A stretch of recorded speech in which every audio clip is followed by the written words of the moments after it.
అందరికీ నమస్కారం। ఈరోజు చిలుపూరు మండలంలో నిన్న ఈ వారం రోజుల నుండి జరుగుతున్న విషయాలపై ఈరోజు మేము చిలుపూరు మండలంలో ప్రెస్ మీట్ పెట్టడం జరిగింది। తెలంగాణ రాష్ట్రంలో స్టేషన్ గన్పూర్ సైడ్ ఏ నాయకుడైనా స్టేషన్ గన్పూర్ సైడ్ చూడడం జరుగుతుంది। ఎందుకంటే కడియం శ్రీహరి గారు తెలంగాణ రాష్ట్రంలో అన్నిటికంటే ముందుగా గులాబీ జెండా పైన గెలిచి ఇక్కడున్న ప్రజలను వెన్నెపోటు పొడిచి, అంతేకాకుండా మా ఆది నాయకుడైన కేసీఆర్ గారిని వెన్నెపోటు పొడిచి పార్టీకి రాజీనామా చేయకుండా కాంగ్రెస్ పార్టీలో చేరడం ఇది చాలా విశేషం। ఎందుకంటే మేము ఆయనను వెనుక ఉండి అందరూ కలిసికట్టుగా ఉండి మమ్మల్ని ముందు అందులో ఉంచుతాడు, మా నియోజకవర్గంలో ఏ పనులున్నా కూడా అభివృద్ధి వైపు చూపిస్తాడు, అభివృద్ధి చేస్తాడని చెప్పి మేమందరం అనుకొని ఆయనను గెలిపించడం జరిగింది। కానీ ఆయన చేసింది మాకు నమ్మక ద్రోహం। ఎందుకంటే గతంలో ఆయన 2013 ముందు తెలంగాణ ఉద్యమంలో కూడా విద్యార్థుల పైన, రాజకీయ నాయకుల పైన మేము ఉద్యమం చేస్తుంటే మాపై కేసులు పెట్టించి తెలంగాణ ద్రోహిగా ఆ రోజు పేరు పొందిండు। దాని తర్వాత కేసీఆర్ గారు తెలంగాణ రాష్ట్రం సాధించిన తర్వాత తెలంగాణ రాష్ట్రంలో ఆయన కూడా భాగస్వామ్యం కావాలని చెప్పి టీడీపీ పార్టీకి రాజీనామా చేసి తెలంగాణ జెండా పట్టుకొని మళ్ళా అప్పుడు రాగానే ఆయనకి ఎంపీ పదవి ఇవ్వడము, దాని తర్వాత డిప్యూటీ సీఎం ఇవ్వడము, 10 సంవత్సరాలు రాజభోగాలు అనుభవించి కేసీఆర్ గారికి స్టేషన్ గన్పూర్ నియోజకవర్గంలో ప్రజలకు వెన్నెపోటు పొడిచి ఈరోజు కాంగ్రెస్ పార్టీలో చేరిండు। వ్యక్తిగతంగా నువ్వు ప్రజలకు అన్యాయం చేసినట్టే। ఎందుకంటే నిన్ను మేము మా భుజాలపై ఎత్తుకొని మేము రాజకీయంగా కానీ నిన్ను వ్యక్తిగతంగా కానీ మేము నిన్ను చాలా ప్రేమించినాము। నువ్వు మా పార్టీ తరఫున మా రాజాసార్కు టికెట్ రాకుండా కూడా పార్టీకి కట్టుబడి ఉండాలని చెప్పి మేమందరం ముక్తకంఠంతో నేను గెలిపించుకొని ఈరోజు తెలంగాణ రాష్ట్రంలోనే నీకు మేము మంచి మెజార్టీ ఇచ్చాము।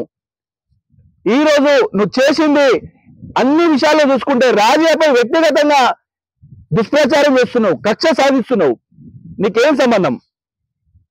రాజా గారు చేసిన అభివృద్ధి ఈరోజు స్టేషన్ గన్పూర్ నియోజకవర్గంలో కనిపిస్తుంది। నువ్వు చేసిన అభివృద్ధి ఏంటిది? నేను అభివృద్ధి కోసం కాంగ్రెస్ పార్టీలో వెళ్ళినా అన్నావు। 6 నెలల్లో మా చిలుపూరు మండలంలో నువ్వు ప్రచారంలో ఉన్నప్పుడు 6 నెలల్లోనే ప్రతి గ్రామంలో నేను బీటీ రోడ్ వేపిస్తా అన్నావు। ఏదండి?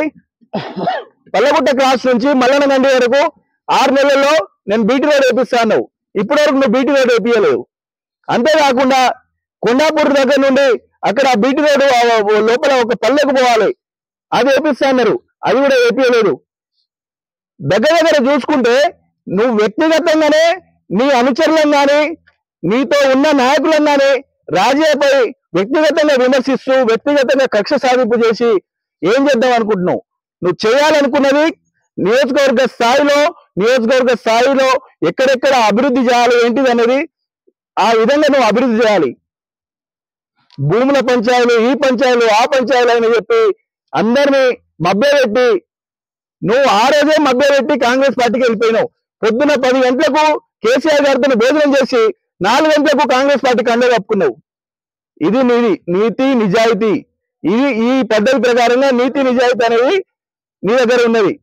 మా దగ్గర ఆ రోజు డాక్టర్ రాజయ్య గారు 100 పడకల ఆసుపత్రి గన్పూర్లో 100 పడకల హాస్పిటల్ తీసుకొస్తే దానికి నువ్వు వద్దు అని చెప్పి హరీష్ రావు చెప్పి అది క్యాన్సిల్ చేయించినావు। మున్సిపాలిటీ ఓకే అయింది, పేపర్లో పడ్డది, అది కూడా క్యాన్సిల్ చేయించినావు। డిగ్రీ కాలేజీ 16 సంవత్సరాల నుంచి గన్పూర్లో విద్యార్థులు నానా గోసాలు పడుతుంటే రాజయ్య గారు నువ్వు విద్యాశాఖ మంత్రిగా ఉన్నప్పుడు కూడా నువ్వు డిగ్రీ కాలేజ్ శాంక్షన్ చేయలేదు।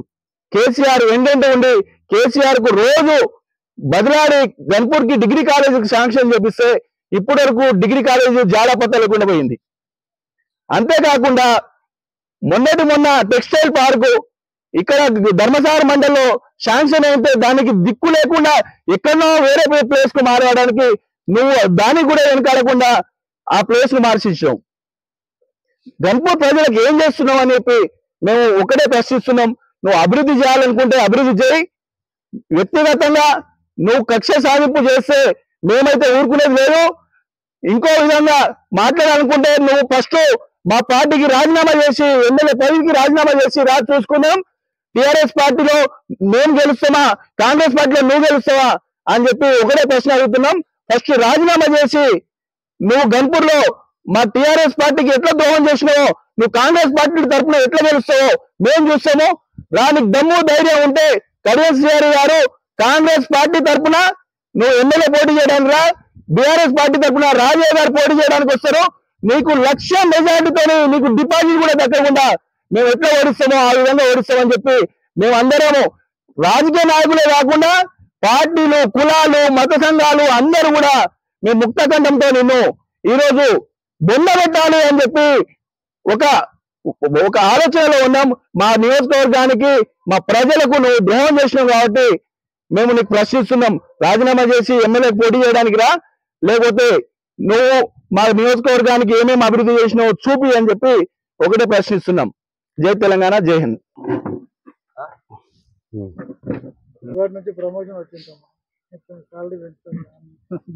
మాట్లాడతాను కదా ఒక్క నిమిషం గట్టిగానా.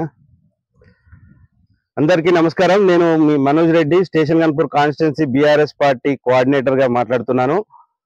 అందరికీ తెలుసు, ఈరోజు ప్రెస్ మీట్ పెట్టడానికి నాకు కూడా సిగ్గైతుంది, కొంచెం బాధగా ఉంది. రాజకీయ నాయకులు చేస్తున్న విమర్శలను చూసి, ఎందుకంటే ఇది పర్సనల్ గా విమర్శలు చేసుడు రాజకీయంలో పద్ధతి కాదు. ఈ ఆనవాయితీని, చండాలమైన ఆనవాయితీని అంటే విమర్శించుడు, రాజకీయంగా విమర్శించే లేని పక్షాన ఈ పర్సనల్ విమర్శలకు తావిస్తున్నారు. బాధగా ఉంది, సిగ్గుగా ఉంది. ఎందుకంటే ఎన్నో రోజుల నుంచి రాజయ్య గారు కడియం శ్రీహరి గారిని విమర్శిస్తున్నారు. దానికి ఒక అర్థము, ఒక మీనింగ్ ఉంది. ఎందుకంటే బీఆర్ఎస్ పార్టీలో గెలిచి ఈరోజు కాంగ్రెస్ పార్టీకి పోయిందంటే ఇవాళ బీఆర్ఎస్ పార్టీ కార్యకర్తలు మోసం చేసినట్టే. అదేవిధంగా స్టేషన్ కనుక ప్రజలు ఎంతో నమ్మకంతో గెలిపించుకున్నారు. అంటే ఎందుకు, ఏ గుర్తు మీద గెలిచిండ్రు? కారు గుర్తు మీద బీఆర్ఎస్ పార్టీ. అదే విధంగా ప్రజలు కూడా బీఆర్ఎస్ పార్టీది ఉన్నారని చెప్పి కడియం శ్రీహరి గారిని గెలిపించడం జరిగింది. సరే, తీరా గెలిపించిన తర్వాత ఏం చేసిండ్రయ్యా? ఎందుకోసం పార్టీ మారిండ్రు? అది ప్రతి ఒక్క చిన్నపిల్లగాని అడిగినా చెప్తాడు, ఒక రైతుని అడిగినా చెప్తాడు, గ్రామాలలో ఎవరిని అడిగినా వారి పార్టీ ఎందుకు మారిండ్రు అన్న దాని గురించి చెప్తారు. అది ప్రెస్ మిత్రులకు మీకు కూడా తెలుసు. బిడ్డ భవిష్యత్తు కోసం మారిండ్రు పార్టీ అన్నది మాకు తెలుసు. సరే, నియోజకవర్గ అభివృద్ధి కోసం వారు మారిండ్రు అన్నది విషయం కరెక్ట్ అయ్యేది ఉంటే ఈ రోజుకి దాదాపు కాంగ్రెస్ ప్రభుత్వం వచ్చి సంవత్సరం అయింది. సంవత్సరం నుంచి మనం గ్రామాలలో చూడొచ్చు, బీఆర్ఎస్ ప్రభుత్వం ఉన్నప్పుడు ఎంత అభివృద్ధి జరిగింది. సీసీ రోడ్లు అయినాయి, శ్మశాన వాటికలు అయినాయి, అన్ని పార్కులు అయినాయి, ఈ లేని క్రీడా ప్రాంగణం అయింది, నర్సరీ అయింది, అన్ని విధాలుగా డెవలప్మెంట్ అయిపోయింది. మరి ఇప్పుడు కాంగ్రెస్ ప్రభుత్వం వచ్చిన తర్వాత ఒక తట్టెడు మట్టి కూడా దిగలేదే. ఈ సంవత్సరం నుంచి ప్రజలు అర్థమైతలేదా? ప్రతి ఒక్కరు గమనిస్తున్నారు. ప్రతి ఒక్క ప్రజలు గ్రామాలలో ఉన్న ప్రతి ఒక్క రైతుని అడిగితే తెలుస్తుంది. ఇలా రైతు బంధు ఇయ్యలే. మీ అభివృద్ధి కోసం పార్టీ మారిన కడియం శ్రీహరి గారు, ముఖ్యమంత్రి గారు చెప్పి రైతు బంధు ఎందుకు ఇప్పిస్తలేరండి?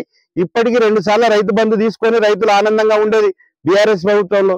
ఇప్పటి వరకు కాంగ్రెస్ ప్రభుత్వంలో రైతు బంధు లేదు. అంటే మీ ముఖ్యమంత్రి ఏమో అట్లున్నారు, సమస్యల మీద, రైతు బంధు మీద, ప్రజలకు ఏ విధంగా మేలు చేయాలో ఆలోచించకుండా కేటీఆర్ గారి మీద పడుతుండ్రు. ఇక్కడ మీరేం చేస్తుండ్రు? ఇన్ని రోజులు రాజయ్య గారు విమర్శించినప్పుడు దానికి ప్రతి విమర్శగా మీ స్థాయికి తగ్గట్టు మీరు విమర్శించాలి. ఇవాళేంది వానర సైన్యం తగ్గట్టు ఇలా కాంగ్రెస్ పార్టీ వాళ్ళందరితోటి ప్రెస్ మీట్లు పెట్టించి ప్రతి మండలానికి మీ ఆదేశం లేని ఎవరు ప్రెస్ మీట్ పెట్టరు. ఎందుకంటే కాంగ్రెస్ పార్టీ మీద నోన్ చేసుకోలే. వాళ్ళు ఏ విధంగా మీకు దగ్గర అవుతారు? మేము గెలిపించుకున్నాం, బీఆర్ఎస్ కార్యకర్తలను గెలిపించుకున్నాం, బీఆర్ఎస్ నాయకులను గెలిపించుకున్నాం. మీరు వచ్చి ఇవాళ మొన్నటిదాకా అదే మీ ప్రెస్ మీట్ పెట్టిన వాళ్ళందరూ కడియం శ్రీహరి గారిని విమర్శించిన వాళ్ళనే ఈ రోజు ఒక్కొక్కరు పొగుడుతుంటే విడ్డూరంగా అనిపిస్తుంది. ఇది ఎక్కడి కథ? ఇప్పుడు ఆయన గురించి ఎలక్షన్ కాకముందే ఈయన మా పార్టీలకు వస్తాడని చెప్పి అక్కడ ఉన్న ప్రెస్ మీట్ లో పెట్టిన నాయకులందరికీ తెలుసు. సరే, విమర్శన ఇస్తే ఎట్లా విమర్శించాలని మీ వాళ్ళకి కొంచెం ట్రైనింగ్ ఇవ్వండి. ట్రైనింగ్ ఇవ్వకుండా మీరు ఏది పడితే అది ఏది రాసలీలలో రాజయ్య అని ఒకడంటాడు. అది ప్రెస్ మీట్ లో మాట్లాడాల్సిన మాటలేనండి. ఒకటి ఎవడో బయట యూట్యూబ్ ఛానల్లో వాళ్ళు వీళ్ళు పెట్టుకున్నారు మాట్లాడినంటే ఒక పద్ధతి. అంటే మేము అనొచ్చా? ఏది ఇప్పుడు కడియం శ్రీహరి గారిని మేము రాసలీలలో రాజయ్య అని మా వారిని మా లీడర్ను మీరు అన్నప్పుడు కామాంధ్రుడు కడియం శ్రీహరి అని మేము అనొచ్చా? అరే ఇప్పుడు మీ వాళ్ళతో ఇష్టం ఉన్నట్టు మాట్లాడిస్తే మేము కూడా మాట్లాడాల్సిన పరిస్థితి ఆసన్నమవుతుంది. ఇది సమాజానికి మంచిది కాదు. మీరు ఈ చిల్లర రాజకీయాలు, వెన్నుపోటు రాజకీయాలు, కుట్రలు, కుతంత్రాలు చెయ్యొద్దని మొత్తుకొని చెప్తున్నాం. ఉదాహరణకు ఊరూరా బ్రోకర్లను మీరు మేపుతున్నారు, లోఫర్లను మీరు మేపుతున్నారు, డోఫర్లకు మీరు సపోర్ట్ చేస్తున్నారు అన్న విధం చెప్పాలంటే మొన్న ల్యాండ్ ఇష్యూ మీద నడిచిందంట. అరే ఆ గ్రామంకి వెళ్ళి ప్రతి ఒక్కరిని అడిగిన సాక్ష్యాలు తేవాలని ప్రెస్ వాళ్ళు అంటారు కదా. ప్రెస్ మిత్రులకు నిన్న వాళ్ళు చెప్తున్నారు కదా కాంగ్రెస్ వాళ్ళు, ఏ సంబంధం లేకుండా సదరు ఎమ్మెల్యే గారు అల్లుడు ఆ ఊరికి గ్రామానికి ఎందుకు పోతారు, అక్కడ లంచ్ బాక్సులు ఎందుకు తింటారు, ఆడ కార్లలో కూర్చొని ఎందుకు చూస్తుంటారు? ఇవన్నీ మీరు సీక్రెట్ కెమెరాలో పెట్టుకొని తీసేది ఉంటే మీకు అన్ని తెలుస్తాయి అన్న ప్రెస్ మీద. కనీసం ఎవరైనా ప్రెస్లు ఇద్దామని చెప్పి వీడియోలు తీసినా కూడా వాళ్ళకు కూడా డబ్బులు ఇచ్చి మేనేజ్ చేసుకునే రకాలు వీళ్ళు. ఎందుకు ఒక ఊర్లో గ్రామంలో ఏం లేదే కడియం శ్రీహరి గారి మీద బట్టగాల్చి మీదేస్తారా గ్రామ జనాలు? ల్యాండ్ ఇష్యూల మీద వాటి మీద వీటి మీద మీదేస్తారా? వేయరు. అక్కడ ఎంతో కొంత నిజం లేనిది ఎవరు మాట్లాడరు. ఒక డిప్యూటీ సీఎం గా 4 సార్లు వరుసగా గెలిచిన ఎమ్మెల్యేగా డాక్టర్ రాజయ్య గారు తెలంగాణ కోసం తన పార్టీకి అధికార పార్టీకి రాజీనామా చేసిన ఒక నాయకుడిగా ఎంతో గుర్తింపు పొంది ప్రజలు 4 సార్లు వరుసగా గెలిపించుకున్నారు. కడియం శ్రీహరి గారితో కంపేర్ చేస్తుంటే కడియం శ్రీహరి గారు ఎప్పుడు 4 సార్లు గెలవలే. ఎందుకు గెలవలే? అభివృద్ధి ప్రదాత అంటారు, ఎంతో చేసిండు, మేలు చేసిండు అంటారు. ఇవన్నీ చేసినప్పుడు వారిని వరుసగా ఎందుకు ప్రజలు గెలిపియలే? సరే ఇది పక్కన పెడదాం. రాజయ్య గారు గెలిచినప్పుడు ప్రతిసారి 20,000, 30,000, 38,000 మెజారిటీ తోటి వారు ప్రతిసారి అధిక మెజారిటీ తోటి గెలిచారు. కడియం శ్రీహరి గారు గెలిచినప్పుడు 4,000, 5,000, 3,000, 6,000. ఏంది మెజారిటీ? దాన్ని బట్టి ప్రజల్లో ఉన్న వారికి ఎంత నమ్మకం, ప్రజలకు వారి మీద ఎంత నమ్మకం ఉన్నదో దాన్ని బట్టి అర్థమవుతుంది. అసలు వారి గురించి చెప్పాలంటే ఒక పుస్తకమే రాయొచ్చు. కానీ జాగ్రత్త, కాంగ్రెస్ లీడర్లకు అందరికీ మళ్ళా చెప్తున్నాం, మీరు నోరు జారి ఇంకోసారి రాజయ్య గారిని ఈ పర్సనల్ విషయాలను పిచ్చి పిచ్చిగా కామెంట్ చేసేది ఉంటే మేము అరే చరిత్ర తెలుసుకోండి, మీకు కూడా తెలుసు ఎవరేంది, కడియం శ్రీహరి గారు ఏంది అన్నది తెలియదా? పాత నాయకులందరికీ తెలియదా? వారు ఏం చేస్తుంటారు, ఏమైంది అన్నది మొదటి నుంచి లాస్ట్ వరకు చెప్పేది ఉంటే, వారి చరిత్ర చెప్పేది ఉంటే చాలా చండాలంగా ఉంటది. అది మాట్లాడడానికి కూడా మాకు ఇష్టం లేదు. ఊర్లలో గ్రామాలలో అరే ఎంత కదండి చెప్పాలంటే సిగ్గుపోతుంది. మన కాంట్రాక్టర్ కొందరు లీడర్స్ అంట కడియం శ్రీహరి గారి ముందుకు పోయేటప్పుడు చేతులకు ఉన్న బంగారం ఏది రింగులు తీసి జేబులు వేసుకొని, మెడలు ఉన్న చైన్ తీసుకొని జేబులు వేసుకొని వారి ముందర పోయేదంట. అంటే ఒకరు బంగారం రింగు పెట్టినా, మెడలో బంగారం గొలుసు వేసుకున్నా ఓర్వలేని తత్వం. ఇక నెక్స్ట్ చూసేది ఉంటే ఎవడన్నా నాయకుడు మంచి బట్టలు వేసుకున్నా కూడా కిందికి ముందుకి చూస్తాడు. అది వారిని అడగండి, కావస్తే ఇది కడియం శ్రీహరి గారిని అడగండి, నేను వేరే వాళ్ళని అడగమంటలేను. వారిని అడిగినా చెప్తారు, వారితో మొదటి నుంచి ఉన్న అనుచరులను. ఒక నాయకుడు అంటే మంచిగా ఖద్దరు బట్టలు వేసుకోవాలి, కడక్ ఉండాలి, నీట్గా ఉండాలి. అది ఒక కడియం శ్రీహరి గారు ఉంటారు. మరి మిగతా కార్యకర్తలు వారి నాయకులు స్వచ్ఛర నాయకులు ఉండేది ఉంటే అది వారికి గిట్టదు. ఇది అందరికీ నియోజకవర్గంలో అందరికీ తెలుసు.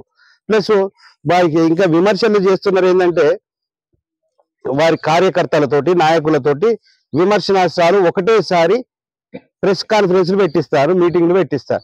అది ఇన్ని రోజులు రాజయ్య గారు విమర్శించినప్పుడు అప్పుడు ఎందుకు పెట్టలేదండి ప్రెస్ కాన్ఫరెన్స్లు? కాంగ్రెస్ కార్యకర్తలకు అప్పటి వరకు ట్రైనింగ్ ఇవ్వలేదా? మీరు అప్పటి వరకు మాట్లాడమని చెప్పలేదా? పొట్టు విమర్శించినా ఇప్పటి వరకు ఇంతవరకు చేసిన విమర్శలు అన్ని నిజమేనా? మీ మీద చేసిన విమర్శలు అప్పుడు ఎందుకు వచ్చి కాంగ్రెస్ కార్యకర్తలు లీడర్లు ఎందుకు ప్రెస్ మీట్లు పెట్టలే? ఇప్పుడు ఎందుకు పెడతారు? దీనికి కూడా ఒక విషయం ఉన్నది. కోర్టు మొట్టకాయలు ఇస్తుంది. ఆల్రెడీ అనర్హత వేటు అన్న పదం ఎంత చండాలంగా ఉంది అంటే, మోసం చేసి పోయినప్పుడు వారిని కొట్టిపడేస్తారు అన్నట్టు. ఎగ్జామ్ లో పాస్ ఫెయిల్ అయినట్టు ఈ ఎమ్మెల్యే పదవికి నుంచి డిస్క్వాలిఫై చేసే రోజు దగ్గర పడ్డది. కోర్టు మొట్టకాయలు ఇచ్చేటట్టుంది. మనం కూడా ప్రిపేర్ కావాలి ఎలక్షన్స్ కు. బై ఎలక్షన్స్ వస్తే మన బాషింగాలు అవుతాయి. అనే ఉద్దేశంతో ఇప్పుడు ఇన్ని రోజులు మాట్లాడని కాంగ్రెస్ కార్యకర్తలను ముందర పెట్టుకొని వాళ్ళతో మాట్లాడించుడు ఇవన్నీ చేస్తున్నారు. ఎవరికి అర్థం కాదండి, కోర్టు చెప్తూనే ఉన్నది. అసలు మీకే గనుక కొద్దిగైనా ఇక్కడ జరుగుతున్న రైతులు కూడా పొట్టు తిడుతుంది. మా ముందర కెమెరాలు పెట్టి నేను మాట్లాడు ప్రెస్ కాన్ఫరెన్స్ కాదు, ఒక రైతు ముందరికి వెళ్ళి రైతు దగ్గర మాట్లాడాలంటే వడ్ల కొనుగోలు కేంద్రాలలో వడ్లు కొంటలేరు, ఆడ లోడింగ్ అయితలేదు, ఈ ఎన్నో సమస్యలు ఉన్నాయి. మీకు రాజయ్య గారికి ఉన్న తేడాలు చెప్పాలంటే ఒక పుస్తకం రాస్తాం. ఆ తేడాలలో మొదటి నుంచి ఎన్ని అక్రమ సంపాదన. రాజయ్య గారు by profession is a doctor. ఒక డాక్టర్ సంపాదన ఎంత ఉంటది? By profession is a rich person. మీరేందండి by profession you are a poor. మీ ఆస్తులు ఎక్కడి నుంచి వచ్చినాయండి? మీరు రాజయ్య గారు కార్ల నియోజకవర్గంలో తిరిగి ప్రచారం చేసుకొని ఎమ్మెల్యే గెలిచిండ్రు. మీరు ఎట్లా అండి ఒక డొక్కు స్కూటర్ మీద ప్రచారం చేసుకున్నారని ప్రతి ఒక్క గ్రామాల పల్లెటూరులో ప్రతి ఒక్కరికి తెలుసు. మరి ఈ రోజు మన ఆస్తులు ఎక్కడి నుంచి వచ్చినాయండి? ఈ రోజు ఎంత దుర్మార్గం అంటే ఎవరి కోసం మీరు పార్టీ మారిండ్రు? మీకు కూతురు కోసం మంచి బంగారు రాజకీయ భవిష్యత్తు ఇవ్వాలని చెప్పి ఎందరో పొట్టగొట్టి, ఎంతో కాంగ్రెస్ నాయకులు ఆ ఎంపీ పదవికి ఆశపడ్డ వాళ్ళు ఎంతో మంది ఉండి వాళ్ళందరినీ పొట్టగొట్టి అక్కడ టిఆర్ఎస్ పార్టీలేమో ఇక్కడ టికెట్ రాజయ్య గారు మీ మీద ఓడిపోలేదు. రాజయ్య గారు మీరు టికెట్ లాక్కోబడ్డారు. రాజయ్య గారి టికెట్ మీరు లాక్కున్నారు. ఎక్కడైనా ఎలక్షన్ లో గెలిచి రాజయ్య గారి మీద గెలిచి మీరు నిరూపించుకున్నప్పుడు రాజయ్య కంటే గొప్ప లీడర్ మీరు అవుతారని, అంతే తప్పించి కుట్రలు కుతంత్రాలు చేసి వారి దగ్గర నుంచి పదవి లాక్కుంటే మీరు గొప్ప లీడర్ ఎట్లయితారండి? ఆయన ఓడిపోయిన మనిషి కాదు, వరుసగా 4 సార్లు గెలిచిన ఎమ్మెల్యేనండి. వారు మాట్లాడకుండా ఇంకెవరు మాట్లాడతారు మీ గురించి? వారు మాట్లాడగానే మీరు ప్రెస్ మీట్ పెట్టి మీరు సమాధానం చెప్పొచ్చు కదా. నేను ఉత్తముణ్ణి, నా కొడుకు నా అల్లుడు ఉత్తముడు, ఇక్కడ ఫ్రాడింగ్ చేయలేదు, అక్కడ ఇది చేయలేదు, ఈ భూదందాలలో మేము ఇన్వాల్వ్ అవుతలేము, పోలీస్ ట్రాన్స్ఫర్లో మా అల్లుడు ఇన్వాల్వ్ అవుతలేడు, మా అల్లుడికి ఏం బిజినెస్ లేదు, మా అల్లుడు డాక్టర్ కాబట్టి ప్రొఫెషన్ అదే పెట్టుకుంటాడు. ఎవరైనా డాక్టర్ ప్రొఫెషన్ సక్సెస్ఫుల్ మెన్ ఒక డాక్టర్ గా ఉన్నప్పుడు డాక్టర్ ప్రొఫెషన్ నడిపించుకోవాలి కదా. ఇవాళ సిమెంట్ కాంట్రాక్ట్లు ఇవాళ ఎవరికి వస్తున్నాయండి బిల్స్? అందరు కాంట్రాక్టర్లు గ్రామాలలో ప్రతి ఒక్క సర్పంచ్, ఎంపీటీసీలు, నాయకులు రోడ్లు పోసిండ్రు, ఎన్నో పనులు చేసిండ్రు, బిల్స్ రాలే. ఇవాళ మీ బినామీ కంపెనీలకు, మీ అల్లుడు కంపెనీలకు ఇవాళ బిల్స్ 10 రోజులలో బిల్స్ వస్తున్నాయంట. గోసపడుతున్నారు కాంట్రాక్టర్లు. అంటే రాజకీయంగా అందరినీ హింసపెట్టిన కుటుంబం, రాజకీయంగా పదవులు లాక్కునే కుటుంబం. ఇవాళ కాంట్రాక్టర్లకు రావాల్సిన బిల్ అన్ని ఒకటే కంపెనీ ఇక రోడ్లు పోసి ఒక్కొక్కటి సంవత్సరాల నుంచి బిల్స్ రాకుంటే మీ బిల్లు ఏందండి? అవి అన్ని ప్రూఫ్సే ఉంటాయి, ఆన్లైన్ రికార్డే ఉంటది. బిల్లు ఇట్లా చేయంగానే 10 రోజులల్లా బిల్లు పడుడు, మా అంటే 1 రోజులు కూడా ఆవులేదు. ఇట్లా చేయంగానే ఇట్లా బిల్లు పడుడు. ఒక్కొక్క కాంట్రాక్టర్ ఏమో సంవత్సరాల నుంచి బిల్స్ కోసం వెయిట్ చేసి దివాలు తీస్తా అంటే ఇక్కడేమో ఏం లేనోడు టక్క టక్క టక్క టక్క టక్క టక్క టక్క టక్క బిల్డింగ్ల మీద బిల్డింగ్లు, ఆస్తుల మీద ఆస్తులు సంపాదించుకుంటారు. ఇంకోటి రాజయ్య గారి మీద ఇవి తీసుకున్నావు, ఇది తీసుకున్నావు అని ఆరోపణలు చేస్తున్నారు. ఓకే, రాజయ్య గారు శ్రీరామచంద్రుడు అంటలేము మేము. రాజయ్య గారు రావణుడు అయితే కాదు. రాజయ్య గారు ఎవరిని హింస పెట్టారు. మళ్ళా చెప్తున్నా, రాజయ్య గారు శ్రీరామచంద్రుడు కాకపోవచ్చు, కానీ రాజయ్య గారు రావణుడు కాదు. కనీసం మీరు మీకు రావణుడితో పోల్చినా కూడా రావణుడు అన్న కొన్ని మంచి గుణాలు ఉన్నాయి. సీతను తీసుకుపోయి అక్కడ లంకలో పెట్టినప్పుడు ఆమె పర్మిషన్ లేదు, టచ్ కూడా చేయలేదంట. ఒక మహానుభావుడే రావణుడు కూడా. కానీ మీరు అంతకంటే ఘోరంగా తన పిల్లలు అంటే కాంగ్రెస్ పార్టీలో చేరి కాంగ్రెస్ పార్టీ కార్యకర్తల్ని హింస పెడుతున్నారు. వారి మీద జాఫర్ గట్ల కేసులు పెట్టిస్తున్నారు. వారు ఎంతో గోసపడి మా టీవీ ఛానళ్ళకు కూడా ఫోన్ చేయడం జరుగుతుంది. ఇవాళ ఇందిరా గారి పరిస్థితి ఏందండి? మీరు వచ్చిండ్రు, ఇందిరా గారిని రావద్దు ఇక్కడికి రానియకుండా కుట్రలు చేస్తున్నారు, హైకమాండ్కి చెప్తున్నారు, ముఖ్యమంత్రి రేవంత్ రెడ్డి గారికి చెప్పి ఇటు రానియకుండా చేస్తున్నారు. అంటే ఇది ఎంత దౌర్భాగ్యం అండి? రేపు వచ్చే ఎలక్షన్ లో మీ బిడ్డకు స్టేషన్ గన్పూర్ అప్పచెప్పాలనే ఆలోచనతోటే కదా మీరు ఇవన్నీ చేసేది. అరే 10 సంవత్సరాల నుంచి కష్టపడ్డ కాంగ్రెస్ కార్యకర్తలు ఎటుపోయినరు? 10 సంవత్సరాల నుంచి కష్టపడి పార్టీని కాపాడి ఖర్చులు పెట్టుకున్న ఇందిరా గారు ఎటుపోయినరు? ఇలా వాళ్ళ గౌరవం ఇవ్వాలి కదా. పోనీ అవన్నీ వదిలేయండి. ఎక్కడైనా కూడా ప్రజలకు ఏమైనా ఆపద సంపద, ఏ ట్యాబ్లెట్ కూడా ఒక ఎక్స్పైరీ డేట్ ఉంటుంది అన్న. ఒక ట్యాబ్లెట్ కూడా ఎక్స్పైరీ డేట్ ఉంటుంది. ఈ రాజకీయ నాయకులకు ఎక్స్పైరీ లేదా? అంటే ఒకసారి పుట్టినప్పటి నుంచి సచ్చేదాకా మేమే ఉండాలి గద్దె మీద. ఇది ఎక్కడి నుంచి? ఒక్కసారి నేను సర్పంచ్ అయినా, విజ్ఞాత గంలోని, ఎడ్యుకేటెడ్, అన్ని అర్హతలు ఉన్నాయి, అయినప్పటికీ కూడా ఒక్కసారి మనం పదవి చేసినాం కదా, ఇంకోసారి అవసరం లేదు, ఈ పదవి ఇంకోళ్ళకి ఇద్దాం, అవకాశం ఇంకోళ్ళకి ఇద్దాం అన్న ఆలోచన ఉన్నది. ఇన్ని సంవత్సరాల నుంచి కాన్స్టిట్యున్సీని పట్టుకొని ఎందుకు ఇట్లా ఆ ఆలోచన ఎందుకు మీకు? ఇంకా ఇన్ని సంవత్సరాలు మేము తప్పించి ఇంకో దళితుడు లేడా? ఇంకో దళితుని ఎంకరేజ్ చెయ్యరా? అసలు ఒక్క కార్యకర్తనైనా నాయకుడిని తయారు చేసిండ్రా? ఎవడు ఒక గ్రామంలో ఉన్న కార్యకర్త గ్రామం దాటడు, మండలంలో ఉన్న లీడరు మండలి దాటొద్దు, నియోజకవర్గంలో ఉన్న నాయకుడు జిల్లా దాటొద్దు. అరే ఇదెక్కడి పరిస్థితి? పోనీ అభివృద్ధి కావాలంటే ఒక బయటి మంత్రులు మన కాన్స్టిట్యున్సీకి రావాలి, బయటి మంత్రులను వాళ్ళని వీళ్ళని గౌరవించుకోవాలి, ఇన్వైట్ చేసుకోవాలి. మీరు ఒక బయట నుంచి ఒక మంత్రి వస్తా అంటే మన శ్రీపతిపల్లిలో చూసినాం, రావద్దని చెప్తారు. అంటే ఇది ఎక్కడి కల్చర్ అండి? అంటే మీరు తప్పించి ఇక ఎవరు కింద ఉండొద్దు, కింద ఎవడెదగొద్దు, పైన ఎవడి ఇక్కడికి రావద్దు. నేనే రాజు, నేనే మంత్రిగా ఈ సంద్రంగా మారింది స్టేషన్ గన్పూర్. ఒక మంత్రి వస్తున్నాం, పక్క కాన్స్టిట్యున్సీలు చూస్తలేమా అండి? అంటే కన్నుండి కబోదులమైనవా? ఇలా హన్మకొండ కాన్స్టిట్యున్సీకి ఒక మంత్రి అందరు మంత్రులను పిలుచుకుంటాడు, ఆయన నిధులు తెచ్చుకుంటాడు. నాయన రాజేందర్ రెడ్డి వర్ధనపేట నియోజకవర్గానికి అందరు మంత్రులను పిలుచుకుంటాడు, నిధులు తెచ్చుకుంటాను ఎంతో కొంత. అదే అక్కడ పాలకుర్తి నియోజకవర్గం అట్టనే ఉన్నది. అరే ఈ గన్పూర్ కాన్స్టిట్యున్సీకి దరిద్రం ఏందండి? నేను తప్పించి ఇంకో రావద్దు, నేను తప్పించి ఇక్కడ హీరో ఎవడు కావద్దు. సరే సొంత పరిచయం నుండి మేము పిలుచుకున్నామన్నా కూడా మీ ఆటంకాలు ఏంది? మేము అదర్ పార్టీ బీఆర్ఎస్ పార్టీ కళాఖండిగా చెప్తున్నాం. అరే పనులు ఉన్నప్పుడు కాంగ్రెస్ నాయకులకు పరిచయాలు ఉంటాయి, బంధాలు ఉంటాయి, రిలేషన్స్ ఉంటాయి, ఫ్రెండ్షిప్ ఉంటుంది. వాళ్ళ నుంచి మా గ్రామానికి ఏదైనా అభివృద్ధి తెద్దామనుకుంటున్నాం. ఇలా 100% చెప్తున్నాం. ఇలా బీఆర్ఎస్ పార్టీలు ఉన్నా కూడా సత్తా ఉన్న నాయకులం కాంగ్రెస్ పార్టీని అడిగి రిక్వెస్ట్ చేసి అవసరం ఉంటే మెడలంచైనా ఈ గ్రామాన్ని డెవలప్ చేసుకుంటాం, మా మండలాన్ని డెవలప్ చేసుకునే సత్తా ఉంది. అయినా కానీ ఇక్కడ అడ్డుపడే నాయకుడు ఉన్నాడు కాబట్టి ఏం చేయలేం. ఒక రాజయ్య గారు 100 పడకల హాస్పిటల్ తెచ్చినప్పుడు అడ్డుపడ్డారు, ప్రతి పనికి పార్కులు తెస్తే అడ్డుపడతారు, మున్సిపాలిటీని అడ్డుపడ్డారు. ఇవన్నీ నిజాలు కావా? మేము మీ పక్కన లేవా? అప్పుడు బ్లాక్ మెయిల్ చేసి ఎమ్మెల్సీ పదవులు తెచ్చుకున్నప్పుడు మేము మీ పక్కన లేవా? అరే తప్పు చేసింది ప్రభుత్వం, తప్పు చేసింది, అప్పుడు అడగాల్సిన దమ్ము ఉండాలి కదా. మీరు ఒక సీనియర్ నాయకుడు, సీనియర్ మంత్రి, డిప్యూటీ సీఎం కదా.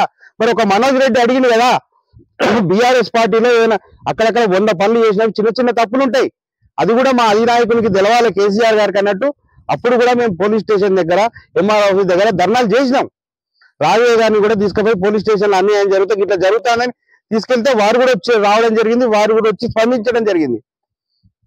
ఇది స్వపక్షమా ప్రతిపక్షమా కాదు, ప్రజల పక్షం నుండి పోరాడండి, మంచి చేయండి. చెడ్డోడు వచ్చి మన పక్కన, లంగోడు వచ్చి మన పక్కన కూర్చున్నంత మాత్రాన వాడు పునీతుడు కాదు. ఇది మాత్రం గుర్తుపెట్టుకోండి. మీ పక్కన ఎట్లున్నారంటే కాంగ్రెస్ పార్టీలు ఇప్పటికే ఏమున్నదండి, బందిపోట్లు పడ్డారు కాంగ్రెస్ పార్టీలా. బందిపోట్లే నేను చెప్తున్నా, బందిపోట్లు దొంగలు పడ్డట్టు కాంగ్రెస్ పార్టీలో పడ్డారు.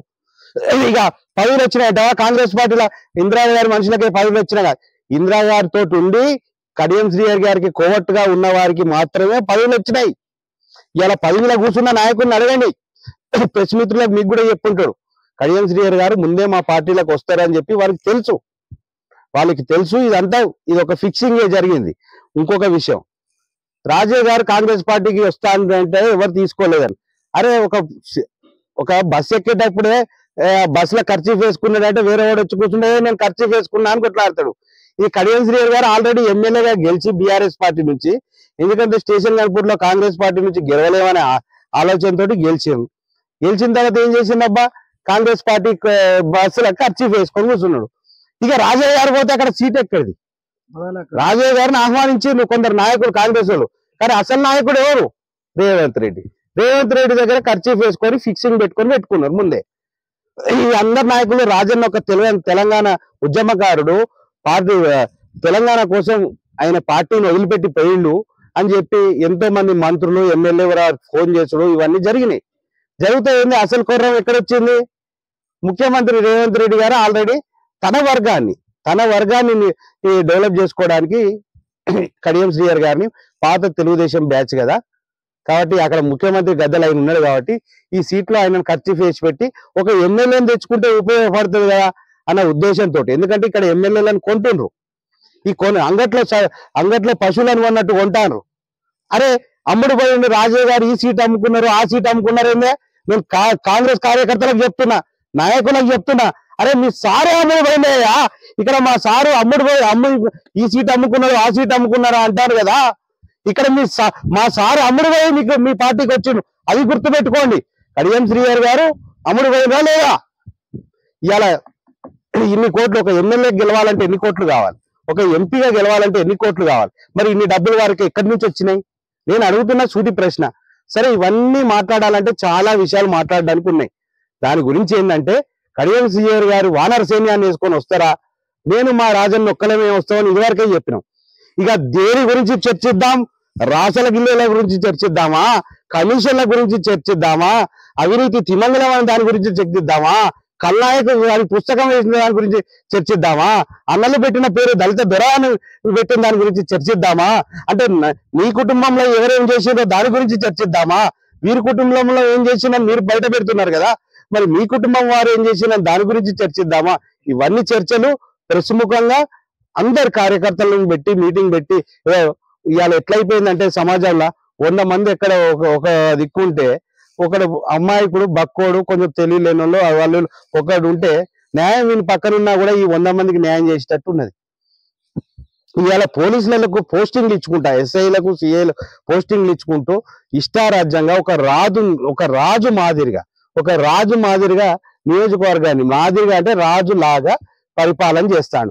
ఒక పేదోడు ఇక్కడనే మా శ్రీపతిపల్లిలో ఒక చిన్న సంఘటన, కడియం శ్రీహరి అనుచరులు, కడియం శ్రీహరి దగ్గర ఉన్న చెంచాలు అంతా ఏంటంటే డబ్బులు వసూలు చేసుకోవడానికి బాగా అలవాటు పడ్డారు ఈ భూముల దందాలు. ప్రతి ఒక్కరి భూములు నిరూపించామంటే మా ఊరు నుంచే స్టార్ట్ చేద్దాం. శంకారావం మా ఊరు నుంచే శంకారావం పూరించి ఎన్ని డబ్బులు ఎవరెవరు తీసుకున్నాడు, ఎవరెవరి దగ్గర తీసుకున్నాడు, ఆడియోతోటి కావాలన్నా వీడియోతోటి కావాలన్నా ఇవన్నీ నిరూపించామంటే నిరూపిస్తాం. నిరూపించుకొని పేదవాళ్ళు ఇద్దరు రైతులు, సామాన్య రైతులన్నా ఇద్దరు రైతులు గెట్టు పంచాయతీ అయితే ఒక ఎస్ఐ వస్తారు, ఆయన ఎస్ఐ గారు వచ్చి ఎస్ఐ గారిని పంపిస్తారు. అరే ఇద్దరు రైతులకు న్యాయం చేయాల్సింది పోయి ఒక రైతుకు న్యాయం చేస్తాడు, ఒక రైతుకు అన్యాయం చేస్తారు. ఇది ఎక్కడ పోయే కాలం రా అని మేము అడిగితే స్పందించరు. దీన్ని ఆధారాలతోటి రుజువులతోటి సహా నిరూపించగలుగుతాం. ఇట్లాంటి పరిస్థితి అంటే చెప్పాలనుకుంటే ఇవాళ ప్రెస్ మీట్ సరిపోదు. ఒక ఎపిసోడ్లు టీవీలలో నెట్ఫ్లిక్స్ లా దాంట్లో వస్తే చూసినా అట్లా ఒక ఎపిసోడ్ పెట్టి ఒక ఎపిసోడ్కి ఏమో పేరు ఏమని పెడతాం, కల్నాయక్ అని పెట్టాలి. ఇంకొక ఎపిసోడ్కి ఏమో దళిత దొర అని ఒక ఎపిసోడ్ తీయాలి. ఇంకో దానికి ఏం చేస్తాం, అవినీతి తిమంగళం అని ఒక ఎపిసోడ్ తీయాలి. అంటే 7-8 ఎపిసోడ్లు ఒక 10 ఎపిసోడ్లు అయితే కావచ్చు అన్న. అన్ని ఎపిసోడ్లలో సినిమా తీయచ్చు. ఒక ప్రెస్ మీట్ లా గంట సేపులో అయిపోయే టైం కాదు ఇది. ఇట్లా డిస్కస్ చేసుకుంటూ పోతే ఒక పుస్తకం రాసిన నిన్న, difference between Rajayya and Kadiyam Srihari గారు అంటే పుస్తకం రాసిన. ఎందుకంటే వీరితో పని చేసిన అనుభవం ఉన్నది, వారితో పని చేసిన అనుభవం ఉన్నది. తెల్ల చొక్కా వేస్తే ఎవరు, బంగారం ఉంగరం పెట్టుకుంటే ఎవరు, పక్కన కార్యకర్తలు ఈ నాయకుడు ఇట్లున్నాడు అనుకోండి, ఈ నాయకునికి ఎవరన్నా వచ్చి విలువ ఇచ్చింది అనుకోండి, అది కూడా ఆయనకు నచ్చదు. అరే ఎట్లుంటాను రయ్యా, పాపం బాధ అవుతుంది కదా మాకు. ఆయన పోయినందుకు ఒక విధంగా సంతోషం అవుతుంది, ఒక విధంగా అయ్యా మేము ఓట్లేసి మోసపోయినామని మా మీద మాకే బాధ అవుతుంది. ఈ స్టేషన్ కనుక ప్రజలకు కూడా బాధ అవుతుంది. అరే మీరు అడగండి, ప్రెస్ మిత్రులు మీరే అడగండి అన్న. ఇంత సార్ మీరు ఒక స్కూటర్ మీద వచ్చింది కదా ఎమ్మెల్యేగా, ఈ రోజు మీకు ఇంద్రభవనం లాంటి ఇల్లు ఎట్లా వచ్చింది సార్? అడగండి సార్. ఇవాళ మనకి ఇక్కడనే రాంపూర్లా మన అల్లుడు గారు పెద్ద డాక్టర్ చేసింది, డాక్టర్ ప్రొఫెషన్ చేసి సంపాదించింది లేదు, ఒక ప్రైవేట్ హాస్పిటల్ పెట్టింది లేదు, ఒక క్లినిక్ పెట్టింది లేదు. సార్ అల్లుడు గారు ఎందుకు ఇట్లా సంపాదించిండ్రు, ఇవాళ సిమెంట్ మిక్సింగ్ ప్లాంట్ ఎట్లా పెట్టింది సార్ అని అడగండి అన్న. మేమెందుకు అడగాలి? ప్రశ్నించిన గొంతే ప్రెస్. ఇవాళ ఎండగట్టండి. ఇప్పుడు కడియం శ్రీహరి గారిని కడిగే అవకాశం ప్రెస్కి ఉన్నది. సరే ప్రతిపక్షం వాడంటే ఏదో పడకుంటే ఏదో మాట్లాడింది కావచ్చు అనుకున్నాం. ప్రెస్ ఈ సమాధానాలు అడిగితే అబద్ధాలు చెప్పేటోళ్ళకి ఏం సమాధానం? ఆ ఏబిఎన్ ఛానల్లో ఇంటర్వ్యూకి పోయి నేను పార్టీని మారను, నాకు అవకాశం ఎందుకండి, నేను పార్టీలు మారే అవకాశం ఎందుకు అని చెప్పాను. అరే ప్రెస్ ముఖంగా కూడా అబద్ధాలు ఆడేటోళ్ళతో ఏం మాట్లాడతామండి? ఎవడన్నా ఇట్లా మాలాంటోడు తెలియకన్నోడు ఓ సర్పంచ్ గానో ఒక కాన్స్టిట్యున్సీ ఇన్ఛార్జ్ గానో మేము మాట్లాడితే మా స్థాయి అంటారు. మరి ఇలా ఏ స్థాయి ఉన్నదని చెప్పి ఇలా కాన్స్టిట్యున్సీలో ఒక్కడు కూడా ప్రజాప్రతినిధి కానోళ్ళు మాట్లాడుతుంటే కానోళ్ళందరూ రాజయ్య గారిని విమర్శించే లెవెల్ ఎందుకు మాట్లాడమన్నారండి ప్రెస్ మీట్ మీరు? రాజయ్య గారి స్థాయి అండి వాళ్ళు మాట్లాడేటోళ్ళందరిది. కడియం శ్రీహరి గారు చెప్పండి.